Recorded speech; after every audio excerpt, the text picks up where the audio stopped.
A'udzubillahi minasyaitonirrajim. Bismillahirrahmanirrahim. Assalamualaikum warahmatullahi wabarakatuh. Alhamdulillah alamin wassalatu wassalamu ala asrofil anbiya'i wal mursalin wa ala alihi washabihi ajmain. Amma ba'du. Puji dan syukur kita panjatkan kehadirat Allah Subhanahu wa taala. Salawat dan salam kepada baginda Rasulullah sallallahu alaihi wasallam. Pertama-tama yang saya hormati dosen pengampu mata kuliah Statistika Sosial, yaitu Ibu Elifa Sukma Cipta SPD MPD, dan yang saya banggakan teman-teman semuanya. Perkenalkan, saya Fauji Rahman dari Universitas Islam Nusantara atau UNINUS semester 6 Prodi KPI. Insya Allah pada hari ini akan mempresentasikan tentang teknik sampling.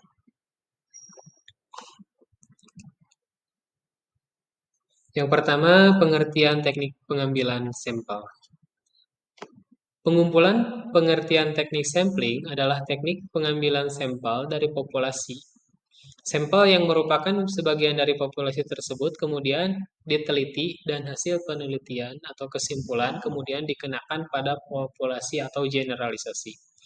Menurut Supardi, 1993, teknik pengambilan dan penarikan sampel atau teknik sampling merupakan suatu cara atau teknik yang digunakan dalam menentukan sampel penelitian. Kemudian hal yang sama disampaikan oleh Margono 2004. Penentuan dan pengambilan sampel harus sesuai dengan ukuran sampel yang akan dijadikan sumber data sebenarnya, dengan memperhatikan sifat dan penyebaran populasi agar sampel yang diperoleh dapat mewakili populasi atau bersifat representatif. Secara umum, ada dua jenis teknik pengambilan sampel, yaitu sampel acak atau random sampling, yang dikenal juga sebagai probability sampling, dan sampel tidak acak atau non-random sampling yang dikenal juga sebagai non-probability sampling. Untuk selanjutnya, ini ada tujuan teknik pengambilan sampel. Menurut Profesor Iwayan Susila dalam materi ajar yang dituliskan ada beberapa tujuan dan tahapan dalam pengambilan sampel. Pengambilan sampel bertujuan untuk membantu peneliti agar mampu mengatasi keterbatasan yang dapat dijumpai oleh peneliti di lapangan.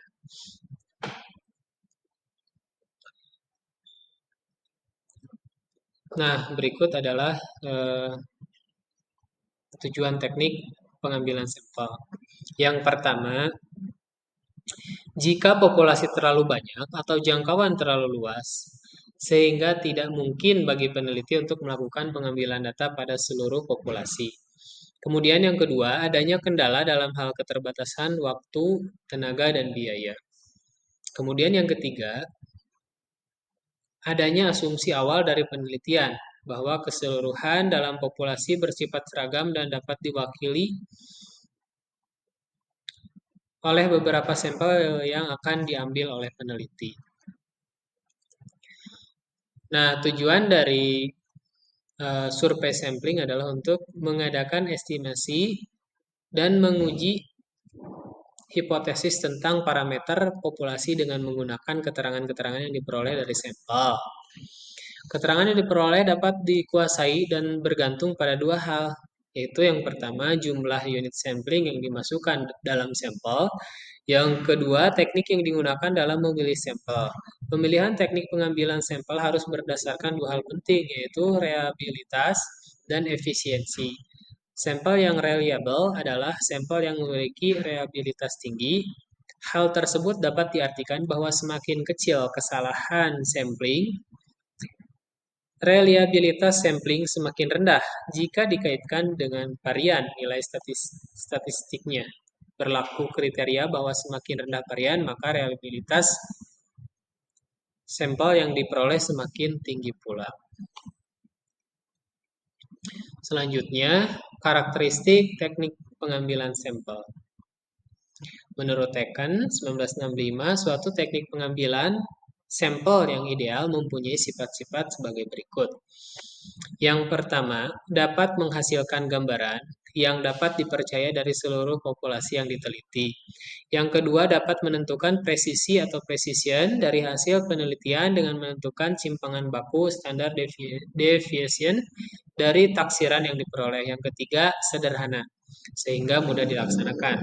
Yang keempat, dapat memberikan keterangan sebanyak mungkin dengan biaya yang serendah. Nah, untuk selanjutnya, ada tahapan teknik pengambilan sampel. Dalam melakukan pengambilan sampel, ada sistematika atau tahapan-tahapan yang harus diikuti oleh peneliti dengan cermat. Dengan demikian, atau dengan mengikuti tahapan dan sistematika tersebut, akan membantu peneliti untuk menjawab tujuan dari penelitian yang dilakukan. Nah, ini berikut adalah tahapan pengambilan data. Menurut Dalen 1981, beberapa langkah yang harus diperhatikan peneliti dalam menentukan sampel, yaitu yang pertama, menentukan tujuan penelitian.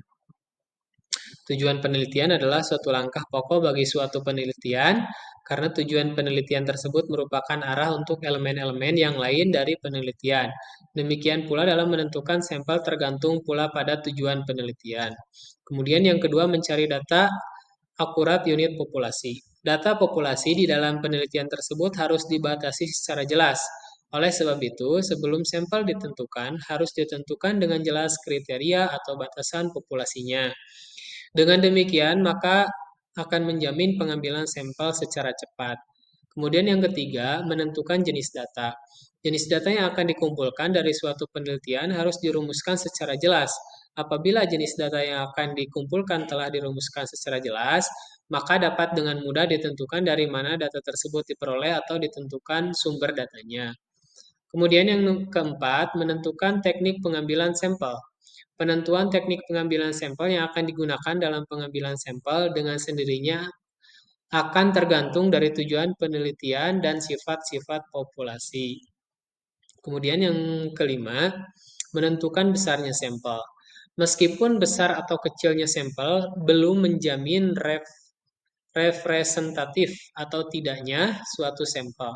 Tetapi menentukan besarnya sampel dapat merubah langkah penting dalam pengambilan sampel.